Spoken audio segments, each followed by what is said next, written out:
several years ago, through what I call a spiritual awakening, and a literal spiritual awakening, I determined one day that every lyric, every word I heard of every song, I would imagine it was God's message to me. So I was singing and worshiping and celebrating through the lyrics. I look to you, I look to you, God, I look to you, God, I look to you, God, help me not kick this one in the shin this afternoon. Help me see this knucklehead different. And then to hear God say to me, I'm looking to you. I'm looking to you. That as the very breath, as the very hands, as the very feet, to say, God has done what God has done. God has done what God will do, has been, is, and will be, and become. And guess who? Guess who is here to do the work of God, the will of God, that says, okay, now, no, let her do it. And as soon as he apologizes, I'll consider it. And as soon as they quit hurting my feelings, I'll get spiritual. And it gets funnier and funnier. One of you said this morning, you remembered one of the last times I was here, that I laid out a very similar message, because to me, surrender is the message of my life. It's the message, it's my pillars of transformation. And surrender as a pathway, not as a one and done. And that on our gravestone, it'll say, here lies Martha. She had issues. Here lies Martha. She got mad and never got over it. Here lies Martha. She had grudges and took them to the grave. Well, what happens to your spirit even as you even hear that? Like, no. So let's put something else on our headstone. Here lies Martha. She had issues and she didn't let the issues have her. Martha had innovation, ideas, integrity, impulse to do and be different, even in the issues, and even in the issues that are in our tissues, and that's in our blood and our bones. And here lies Martha. She had dramas. Boy, she does. And after all I've done for God, like...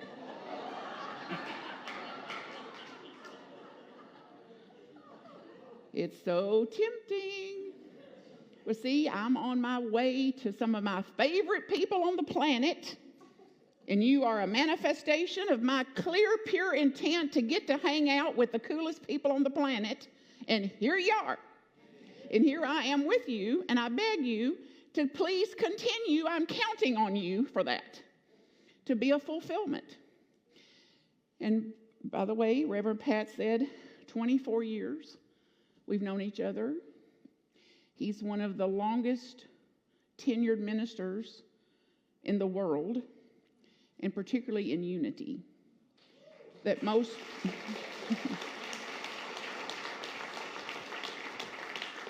The majority of ministers that come through seminary, of any kind of seminary, any flavor of seminary, the high majority of them, upwards of 90% now, don't actually go into church.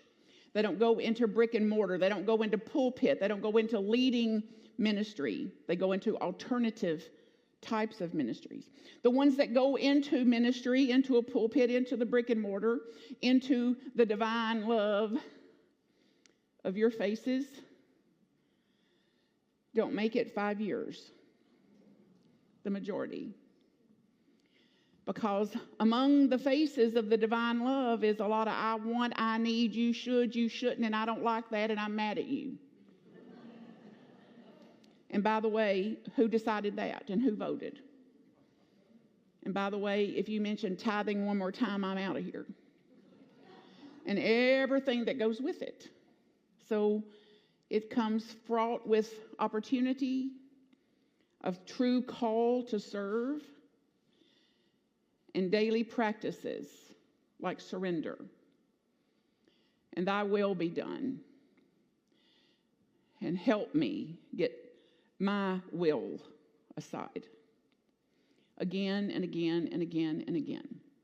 So we've been reminiscing some, when you get older, like us, nostalgia takes a seat, at the table. And I remember vividly meeting him. I ran over to Cincinnati, Ohio, where he was serving, and I was new. I was a new minister and wasn't a minister yet according to Unity, and still ain't according to Unity. But I was called by God and ordained by God to be a minister. So it's clear I'm here to do the ministry of Martha Creek. And that's what I've been at now for 25 years, which started when I was 3, when I first declared I'm a minister. And that was very, very funny, because where I was raised in Bug Tussle, Kentucky, there was no such thing as a female minister. So they thought that was a cute little joke from a 3-year-old. So I had to start surrendering early. So I knew I could not speak of this. And I was clear about the call. That regardless of what they understood or what they believed or what they were convicted in or what they supported or what they voted for, I could not make that mine. And how to profess what I think and believe and allow them to profess and think and believe the way they do. This is surrender.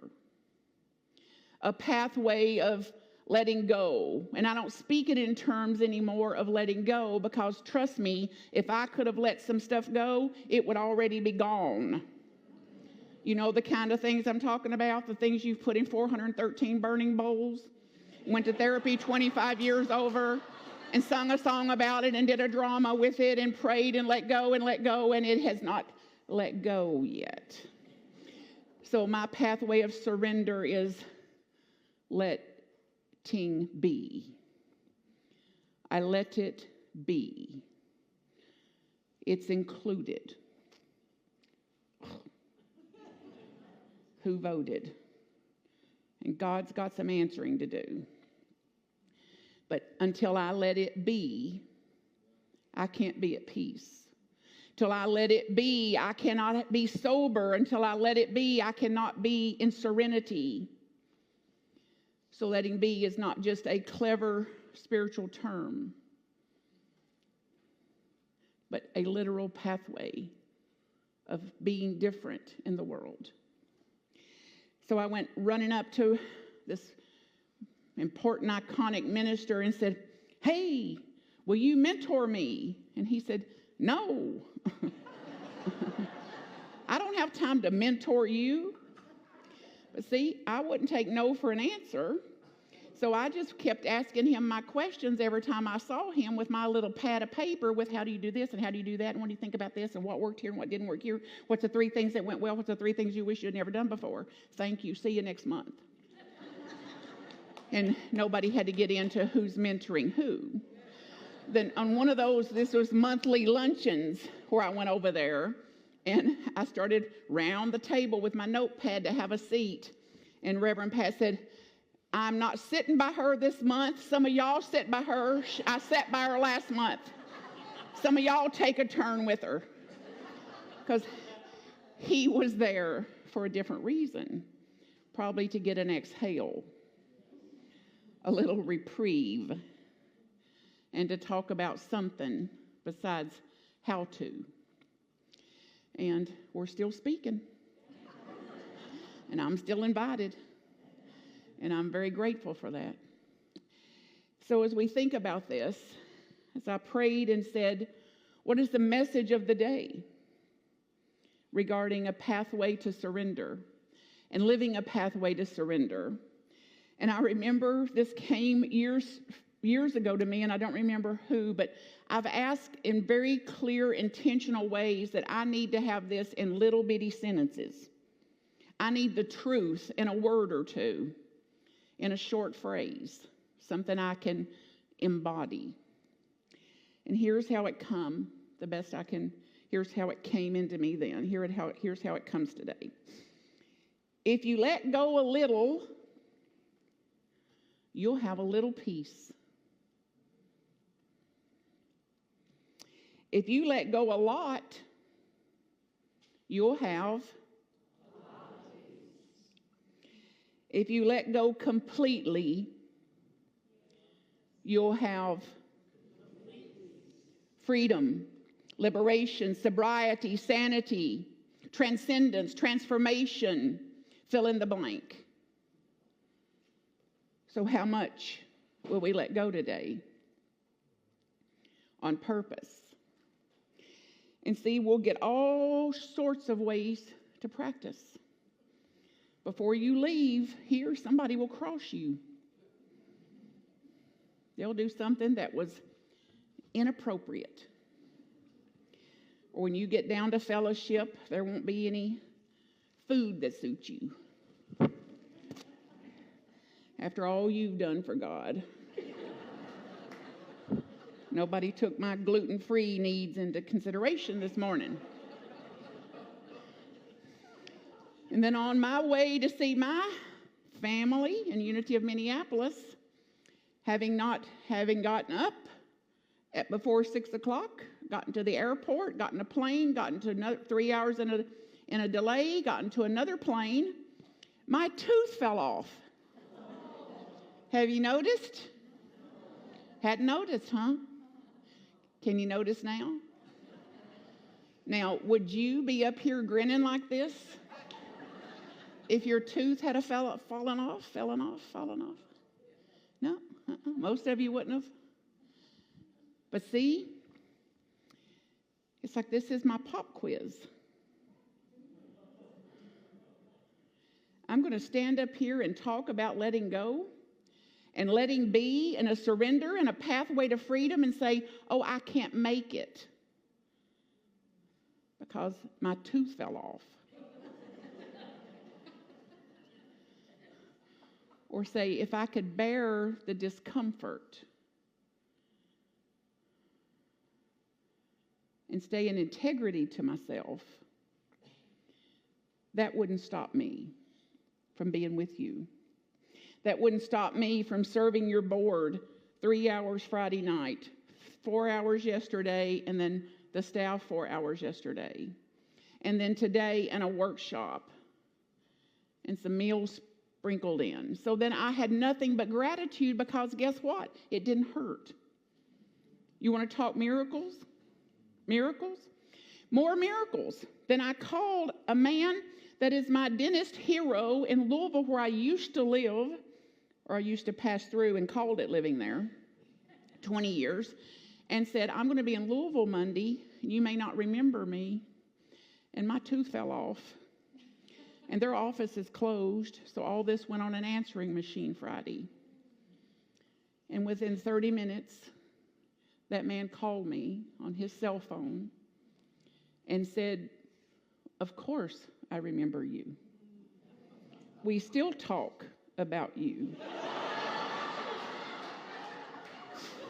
Because they couldn't quite put their finger on it, but they said, we talk about you, and we don't know exactly what it is, but it's something to do with your spirit.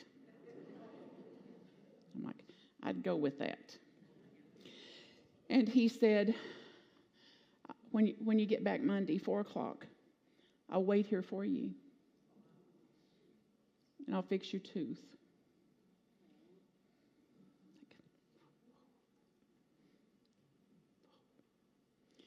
So maybe there's something to this. Just maybe there's something to this. When I can and choose to surrender, that miracle making is happening as it happens, and my friend Rob calls it pop quizzes, last week, I was on a plane somewhere else to do something similar with people I love and the coolest people on the planet. And I got in there and got in my seat on that plane. This man comes up and takes the seat by me, and I said, "Good morning."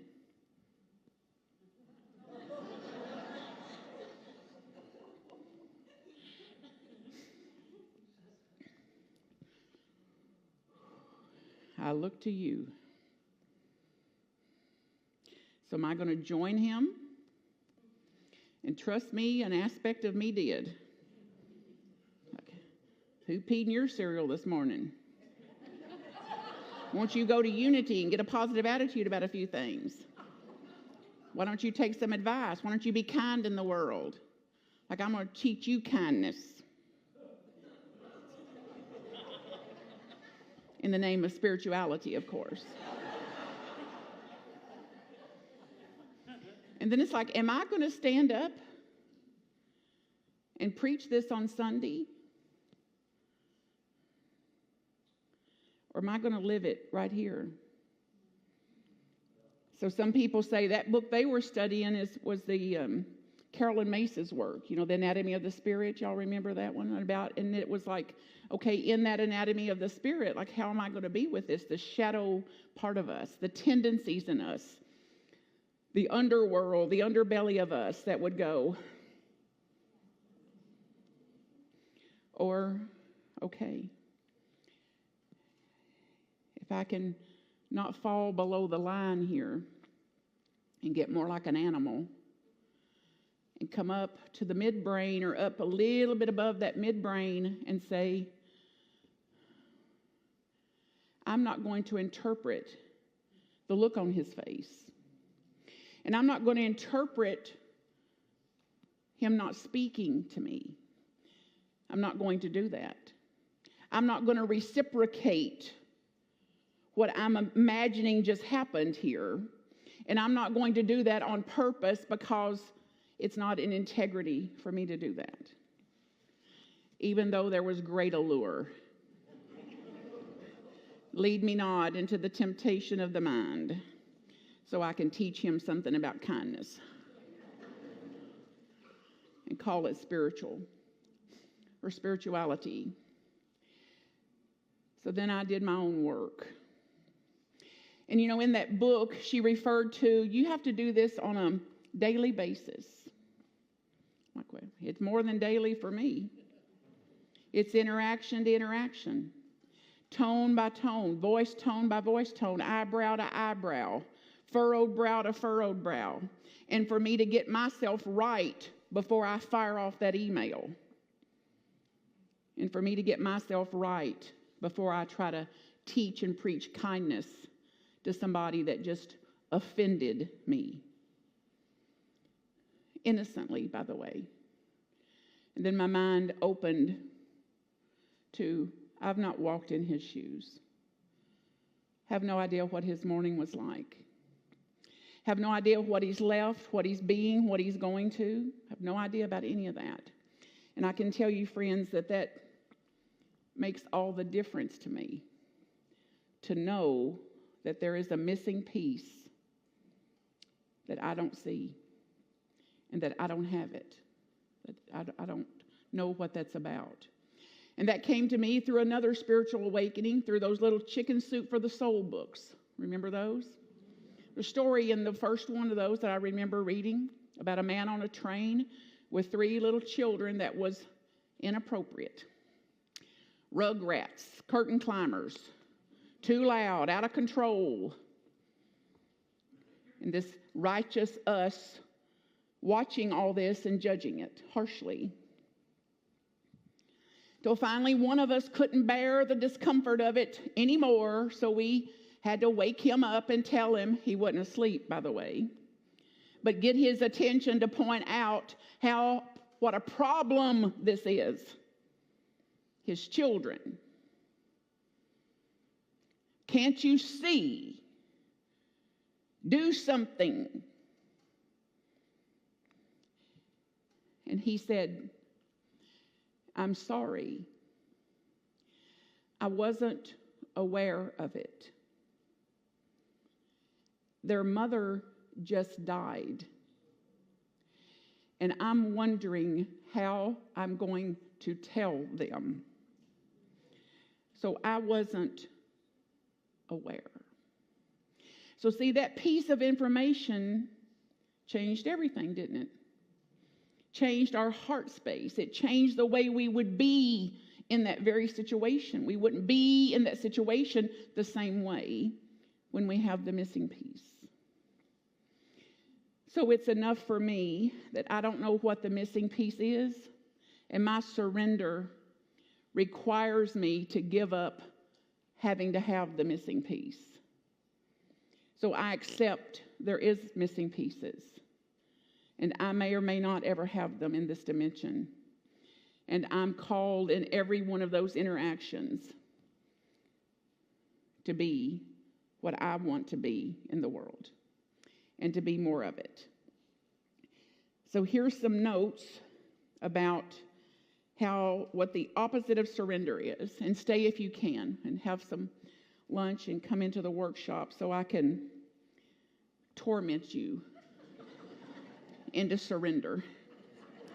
Now, don't come if you haven't suffered enough, because this workshop is really to finish off as much of your suffering as you can. Here's some examples of things, so if you can't come, this will be some of the takeaways for some of us. Demanding recognition for something that you did. It's like, well, I didn't demand it, but it would have been nice. And in my family, it's like, well, I expect it.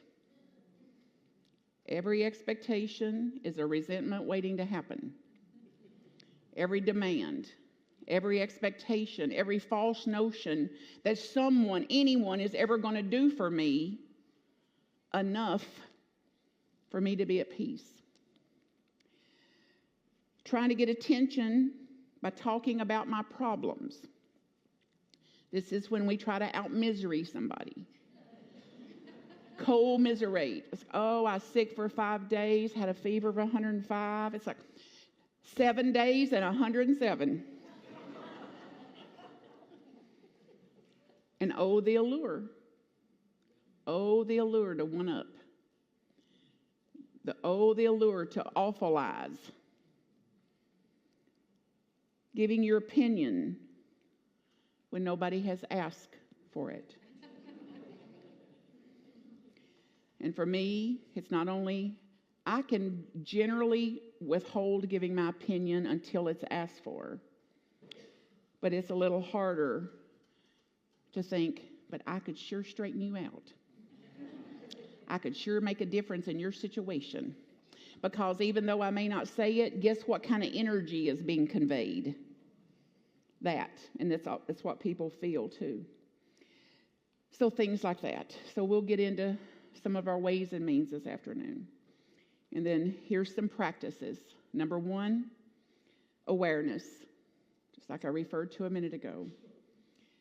The first step in letting be is becoming aware of the emotions and the thoughts and the feelings and the allure of staying stuck in this. An awareness that I have a choice here. Awareness that I have agency. I have agency, authority, divine authority, an innate inherent right to do what is integrity to myself, regardless of what they're doing. 2, acceptance. Let be. Accept our emotions, whatever they are, with less self-hate, less recrimination, less judgment, and how to have a feeling and the feelings not have us. Would that be okay? Surrender, literal surrender. Surrendering our emotions to God, to pray and ask for guidance and strength for all that we know is not serving us in the way we want to be in the world. And the last ones are forgiveness. And there's no shortage of things to forgive or people to forgive. So just like surrender, forgiveness then is a path. Gratitude's the last one, and these were given to me as keys to the kingdom when I was a little girl. Like a very clear vision that if I would do these two things, I could live a more peaceful life. So daily, not just daily forgiveness, but forgiveness, interaction to interaction, person by person, hurt feeling by hurt feeling. And gratitude for the relationship that I have with higher power. And the relationship that I have with an understanding of God that ensures me that these spiritual practices are practices, and the more I practice, the more I progress. So practice makes progress, and that's a pathway to surrender. So Charles Fillmore said, reportedly around 85 or 86 years old. One of the most quoted quotes from him is, "I fairly sizzle with zeal and enthusiasm." And my favorite part of that quote is, "To do what is mine to do." Not what is theirs to do, not to do everything, but to do what mine is to do. So as we age up and grow up, the truth is we're getting newer and newer and newer and newer. And you know this.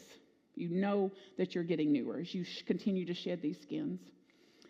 And then my favorite Myrtle Fillmore quote is along the lines of, "You have within you, right here and right now, within you, the God-given gifts, talent, creativity, the ways and means to create the world you want to see." You have that within you. I have that within me. And then my favorite part of that quote is, "Get at it." And get at it. So together, let's get at it. So be it. I love you. Keep up your miracle making around here. It is truly miracle making. I'm so proud of you. So stay the course, and I'll see you downstairs. Yeah.